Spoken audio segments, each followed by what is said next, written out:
نحمدہ و نصلی علی رسولہ الکریم۔ حضرت سیدنا صالح علیہ السلام یہ اللہ رب العزت کے نبی ہیں اور آپ قوم سمود کی طرف مبعوث کیے گئے، اور آپ کا ذکر مبارک قرآن مجید میں بھی آیا ہے، اور آپ حضرت سیدنا نوح علیہ السلام کی اولاد میں سے۔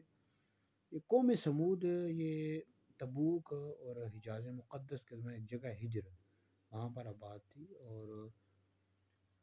آج کل یہ جگہ جو ہے نا مدائن صالح کے نام سے مشہور ہے۔ تو بہرحال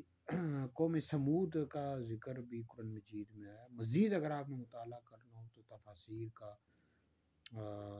مطالعہ کر لیں، تو اس میں ان پر جو عذاب نازل ہوا،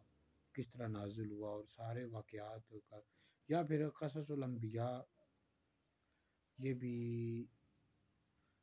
اس کتاب میں بھی تذکرہ موجود ہے حضرت سیدنا صالح علیہ السلام کا، وہاں مطالعہ کر لیں تو بڑا